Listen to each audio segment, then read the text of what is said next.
Is your family tree a mystery? Are you fascinated by genealogy? Well, hip hip hooray, let's talk DNA with Julie. The truth is in your genes. In CutOff Genes. Welcome to CutOff Genes, the podcast that helps you find your truth using nothing but DNA. I am Julie Dixon Jackson, and I'm a genetic genealogist, henceforth known as Gen Genie. I am all by myself in my living room on this lovely Thanksgiving morning. And I wanted to bring you guys the second part of Daryn Watson's interview from the last episode of season 4, and as a special bonus. Before we go to Daryn, I want to let you guys know first of all, thank you so much, people who have added new reviews to iTunes. Very much appreciate it. Also, anyone who is supporting us on the Patreon. And also wanted to let you guys know that I am no longer contracting for that separate private investigator company, which is actually pretty cool because now I'm available for just my clients, and I prefer to work for myself anyway. I get to do things the way that I think they should be done. I cost about a third of what a private investigator's company will cost you. So this is exciting. I am about to launch my website. We'll let you know about that as soon as it happens. In the meantime, if you need help with your DNA, if it need to be just analysis, if you want me to check your work, or if you want me to take your whole case, reach out to me, joolsjackson at cutoffgenes.com. And also, if you want to follow me on TikTok, I have a lot of adoptee, NPE, and DNA related content on there, as well as just silly things that I like to do. We all know how silly I like to be. Anyway, let's have a listen to Daryn Watson, the adoption reunion coach, and I will come back to give you more information on the other side. I picked up the phone and a woman said, "Hello, Daryn, this is your real mother." And it was my birth mother. Wow. And I just started freaking out. I said, oh my God, and over again. And I started crying, and she did too. And her voice sounded familiar to me. Yeah. Oh, interesting. In some way. And we talked for an hour and a half. She told me who my birth father was. She told me the circumstances of what happened as to why I was relinquished for adoption. And so we had a really good conversation. We exchanged contact information, addresses, and we agreed to stay in touch. And I was just floored. Yeah.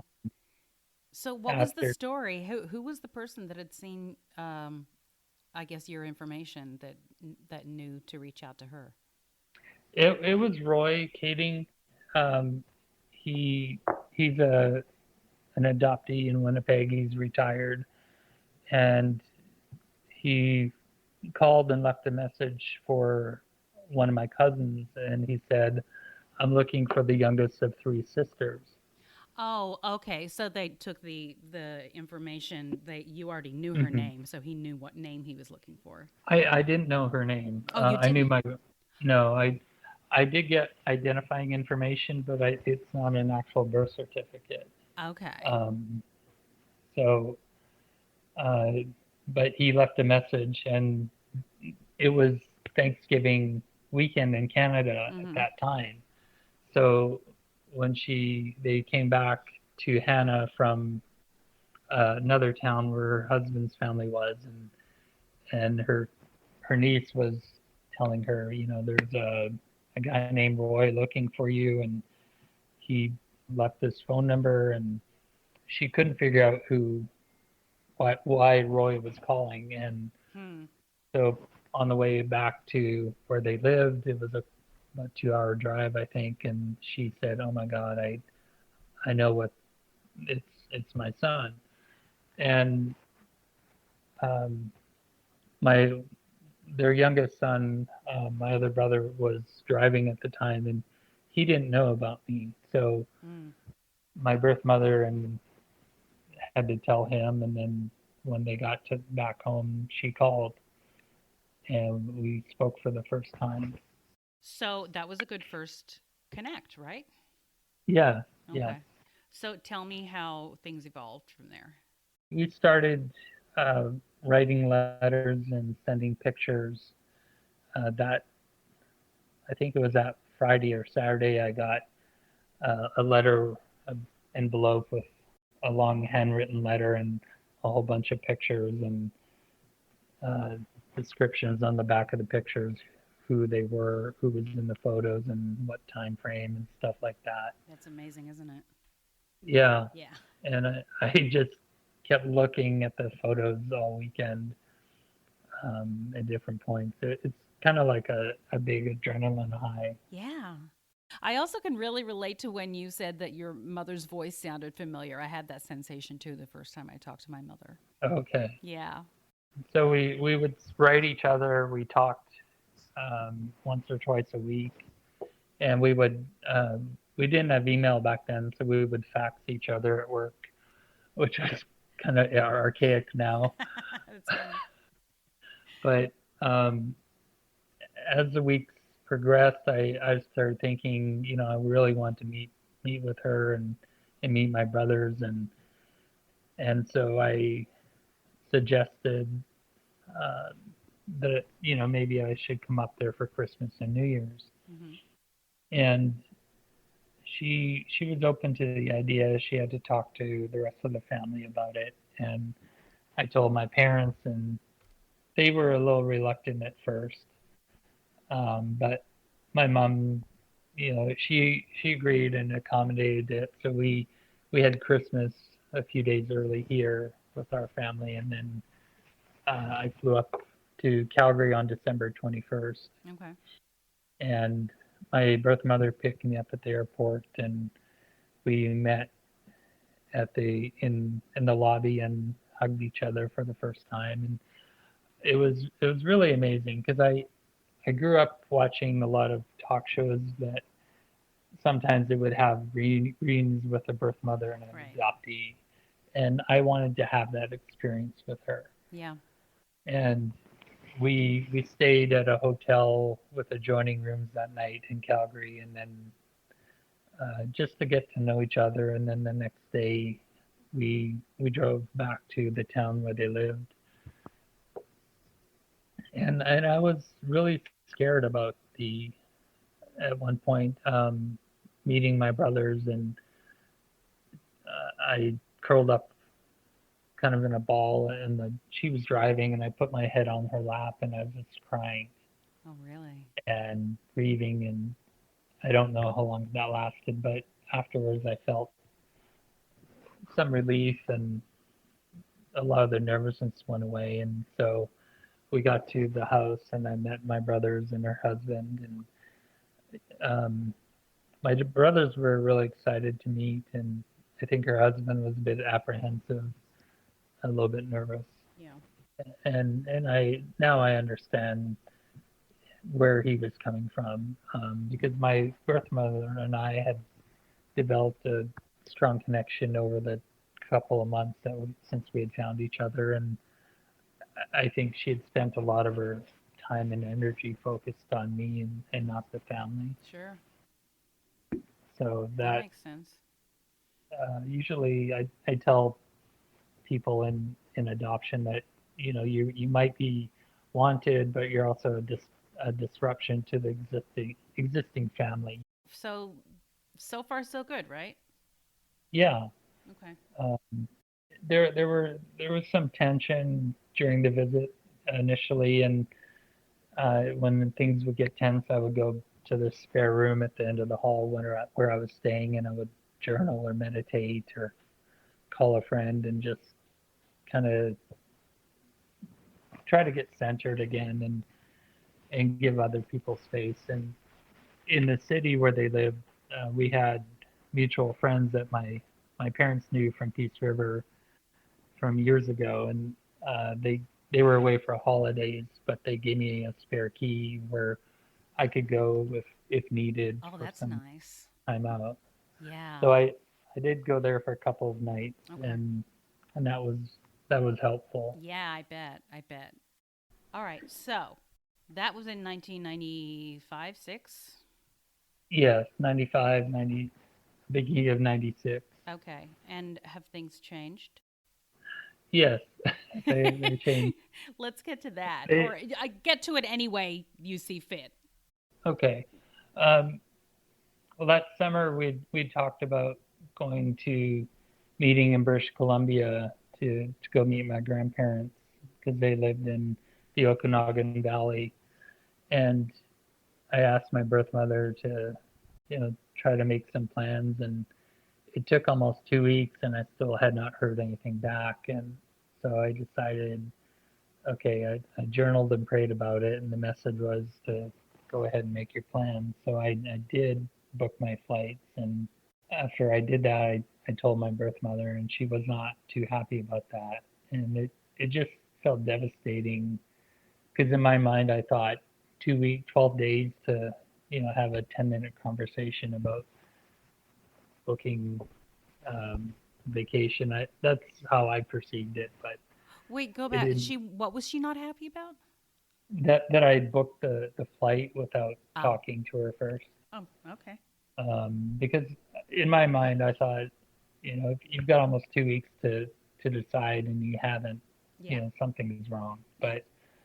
But I did end up my connecting flight to British Columbia was through Calgary, and I did tell her that I was kind of nervous about telling her I had a layover in Calgary because I didn't want to lie to her, but um, it ended up she and her husband decided to come up and see me during my layover, Okay. and so I flew up to Calgary, and I was going through customs, and I come around the corner and I cut off a whole bunch of people because I wanted to get through customs quickly, Mm-hmm.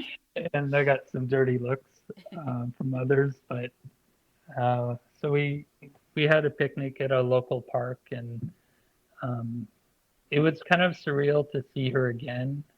It was a nice short visit, but it, a lot of the tension was not there that had been during the 2 weeks Sure. when we first met. So we had a short visit, and then uh, that December, she and her husband came down to visit us in Texas and meet my family, and that went. It was kind of up and down. Her husband and I had some tension, and he and I went out for breakfast one morning and talked about things, and I listened to his point of view and his experience in the whole reunion thing, and I felt a lot of empathy for him because it's so overwhelming for him Sure. as well. And after that, we kind of settled our differences, and um, they went back to Canada before Christmas, and things I thought were doing fairly well. And sometimes there would be a bump on the road between my birth mother and I. We would take some months off from talking, or just really things that I didn't think were that big of a deal, but she might be upset about, or vice versa. Hmm.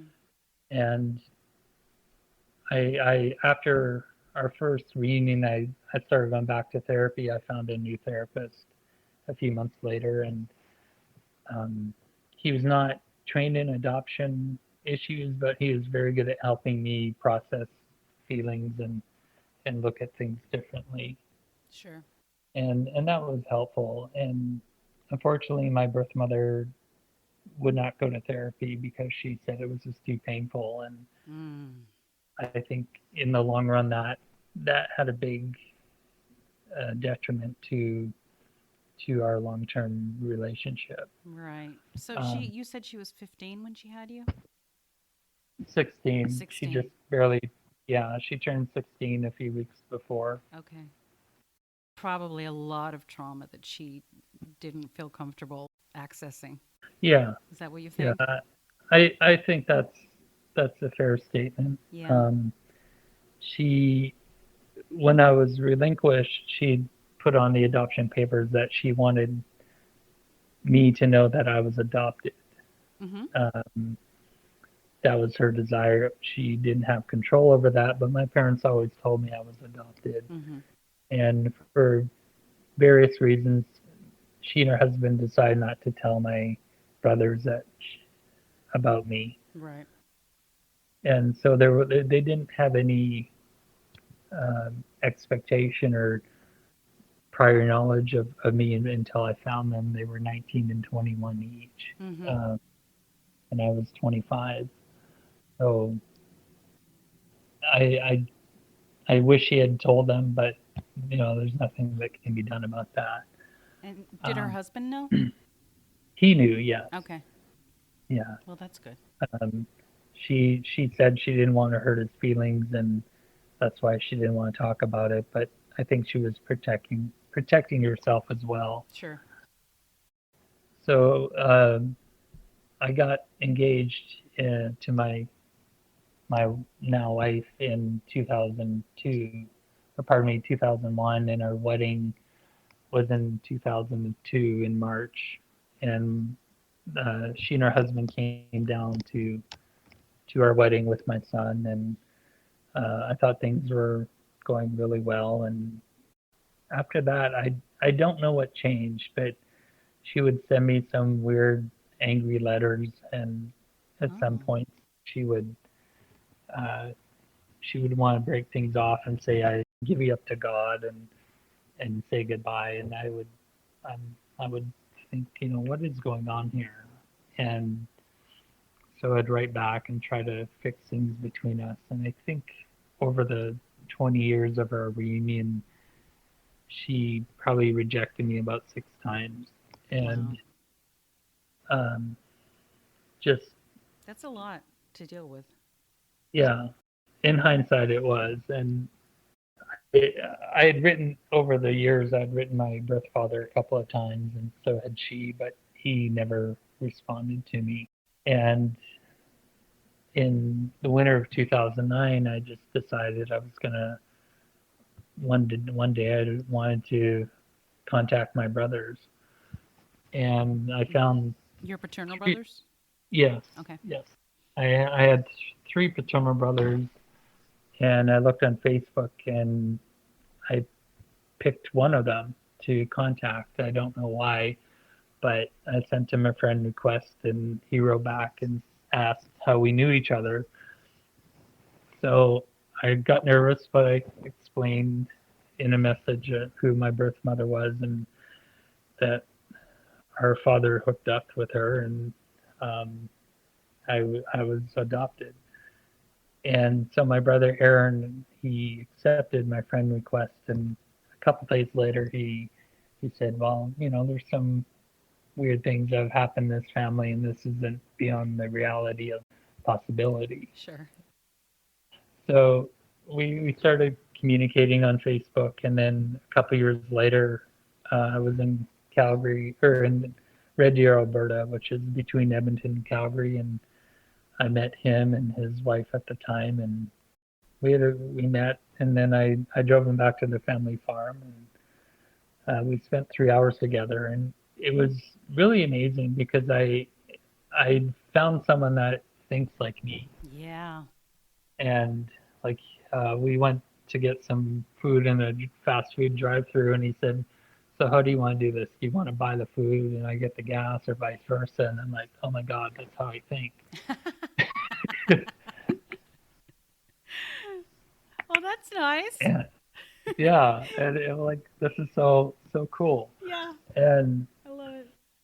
and then we stopped in the town where a real small town where they live, close to the farm, and we went to the small general store that they had, and as I came out of the restroom, I started walking towards the car, and I just felt some grief hit me inside, and I Oh. thought, oh no.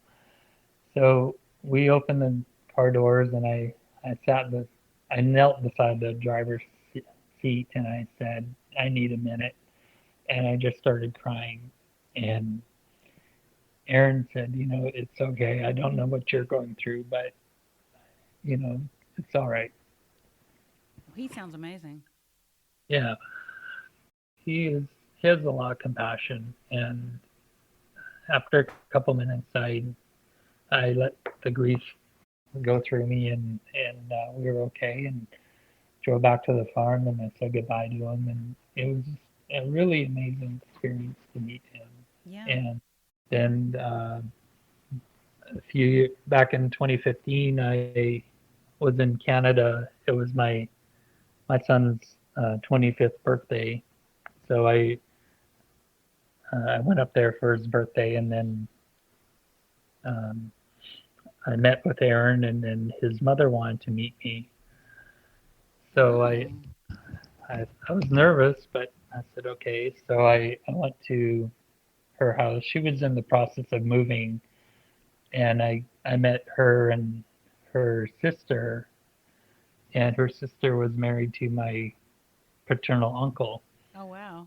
Okay. and um, Aaron's mom and my other their mom was divorced from my birth father, Okay. and so she showed me. We went out for dinner, and she showed me a whole bunch of pictures, and it was a really nice visit. And she told me some of the things that happened in the family that um, I felt a lot of empathy for her and my brothers, and also some survivor's guilt because Mm, my birth father was not a good person. right.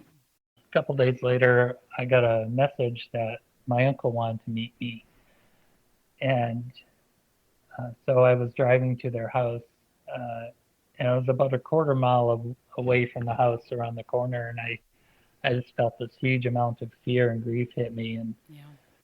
so I pulled over in my rental car and I laid back, played some music, and just tried to calm down. And I sat up, and across the street there were some female Mormon missionaries walking on the sidewalk, and my wife used to be in the Mormon church, Mm-hmm. and so I took that as a sign that things were going to be okay. Mm-hmm. So I pulled up to my aunt and uncle's house, and my aunt came out and greeted me, and I was really nervous. And then my uncle came in, and he gave me a hug, and we talked for about an hour, and then they took me for dinner, and it was a really nice visit. And I've seen them a few times since then, Well, that's lovely. and yeah, So and then you do also have a connection to both sides, which is, I think, so important, at least yeah, to have had in your life. yeah, Yeah. yeah, and I on that trip I also met my other brother and his wife, and three nieces and nephews as well, and it was a really wonderful trip, That's great. and and that was back in the summer of 2015, and Okay. so in October 9th rolled around, it was the 20-year reunion of since I met my birth mother on the phone, and I messaged her and said happy 20-year reunion, and we weren't communicating that much, and she wrote back later that night, and I didn't read the message till the next morning, and she she seemed to be upset I didn't contact her on that trip. Oh. I was in Canada, and then talked about she wrote about she had wanted to tell me to remove the pictures of my reunion with my paternal family on my Facebook page because I used their last name. And then she ended the message with, "You should really think about other people's feelings." Oh, And interesting.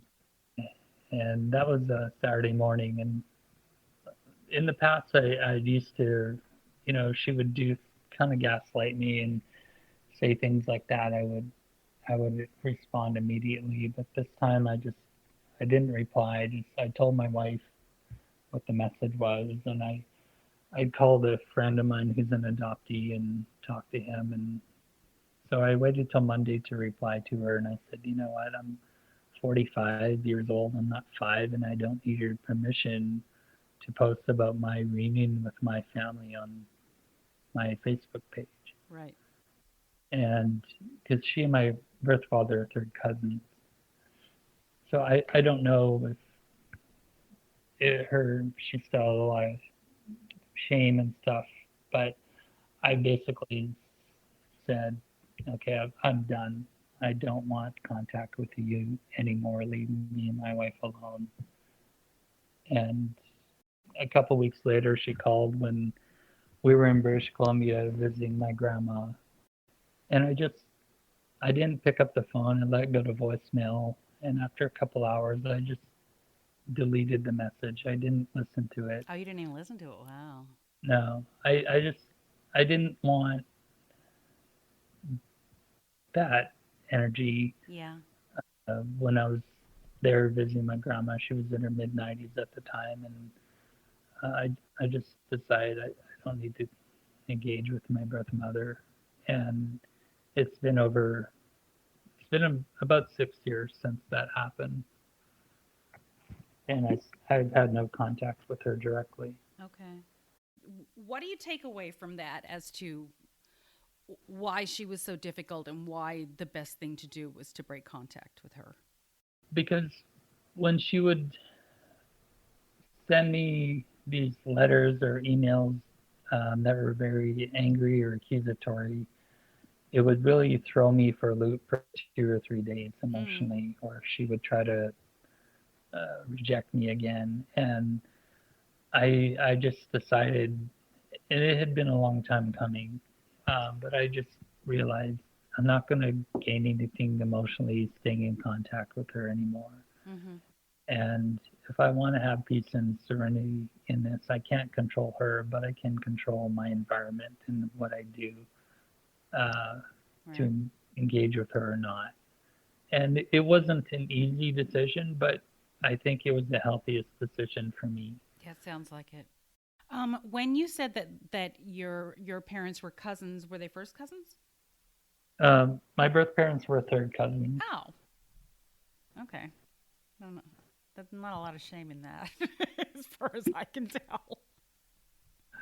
Yeah, I mean, I think it's, whatever somebody wants to think about it Yeah, in whatever context. But yeah. that I knew that from. Well, it's actually the thing is, I mean, it's Canada, so there's a lot of endogamy, especially on that side of the country. Um, whether it be Acadian or just French Canadian, it's pretty common for people to be related and not know they're related, even. Yeah, Yeah. yeah. Was that the case? Are they French Canadian? No, no, no, they're not. Oh, okay. They're Irish and German Oh, okay. heritage. All right. But still, I mean, it's interesting that it seemed to bother her the most that the fact that she was somewhat related to your father was a deal breaker I, for her. I don't know if it was that Okay. specifically, but I mean, she used to be very open about adoption. After I found her, she was on a local talk show Oh, wow.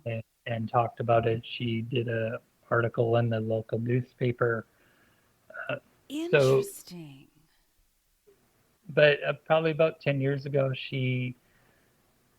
I don't know what happened specifically, but she started writing me, and part of her letter would say, I'm so over being, I'm so over adoption. I don't want to be identified as the birth mother anymore. I don't Okay. want to talk about the past. So when, Yet she uh, rejected therapy. right. So she was okay with controlling the narrative herself. This is what I'm Hmm. hearing. I'm just Well, going to be an armchair therapist here. So am I? Do you think I'm on the right track though? Does it sounds like if she felt like she couldn't control the narrative, that she didn't like it. I think so because I would, if she brought made kind of gaslit me and stuff, I would hold her to task on. Yeah. I wouldn't just say, oh, that's just her being her, because she would make these false accusations. She would accuse me of lying about things or saying I didn't remember things that she said I did. But Yeah. I have a very good memory, and Mm-hmm. and I told her one time I said my wife doesn't have a good memory, and we joke about it, but I will be as honest with you as I feel I can be, because I don't like the lying and the BS that she would bring up, or Yeah. she would believe things that weren't true. I just finally got to the point where, is this really worth continuing the relationship with her? Yeah. I totally get Um, that. That totally makes sense to me, and I wonder if that's because as adoptees, I think as adoptees, we're I don't know about you, but I've always been hyper vigilant and hyper intuitive, mhm. as well as having a very good memory as well. I wonder if that's another thing that as adoptees we just are that way. That's the way our brains work, or that's the way we're conditioned, or something. Um, but I find that to be really interesting. That Yeah. yeah, that we have so much in common. Um, just in how we navigate these things. I've heard of a lot of biological mothers doing this. Um, Mine did Mhm. not. Well, I mean, we have our own issues, but she certainly has never. I've never felt like there was any narcissism or she was trying to control a narrative or anything. Um, Okay. but really interesting. So, when did you decide to help other adoptees navigate reunion? Tell me about that. Uh, Based on about 2 years ago, I just realized, I think my situation and my journey could help a lot of adoptees Mm-hmm. navigate their own reunion, and that could be deciding whether to search or not, uh, when the search is going on, when you meet, and then post reunion. Because I notice on a lot of Facebook groups that I'm a part of that a lot of reunions just go sideways. Yep. And I think a lot of it is lack of communication, uh, expectations of each other that we may not be aware of. Yeah. What happens afterwards? Is there secrecy? Does the birth parent want the adoptee to be kept a dirty little secret? Mm-hmm. And just so many different moving parts. And I wanted to be able to do something to help adoptees with their own situations and reunion journeys, as well as birth parents and adopted parents, because they all have their own perspective Mm-hmm. and experience in the adoption constellation. Right. Right. And if you take all the relatives, grandparents, cousins, siblings, aunts, and uncles, adoption can affect, at least in the U.S., about 6 in 10 people Yeah. in this in the country. So that's almost 200 million people that directly or indirectly are affected by adoption. Yeah. And I think it's important to help adoptees and others involved, and try to have a smoother transition and integration with reunion into their lives. I don't believe that. I think it's sad that adopted parents, a lot of them, don't entertain the idea that adoptees may want to search and have a right to search, Yeah. I and they. I feel that too.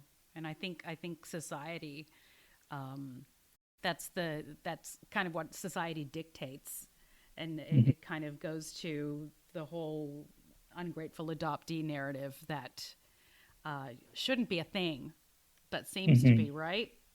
Yes, Yeah. I agree, Yeah. and it's kind of, to me, if a man and woman get married, there's an expectation there's going to be in-laws, Mm-hmm. and society in general usually has a space for that. Yeah. Birth parents and adoptees that reunite, it's not there to replace the parents. It's there to add to their families so they can find out their story and find their truth, Exactly. and connect with people that look like them, think like them, talk like them, and act like them. Right. Right. That's a really good way to put it. It's not in the narrative. It's so hard for some people to. It's a very basic concept that two things can Hmm. be true. You know, Yeah, you can love your adoptive family and appreciate your adoptive family and be grateful and all of that stuff. But that doesn't negate your desire, your actual human need to know more about yourself. yes, Yeah. that's true. Yeah, that's how I feel about it too. So, how can people get in contact with you for your services?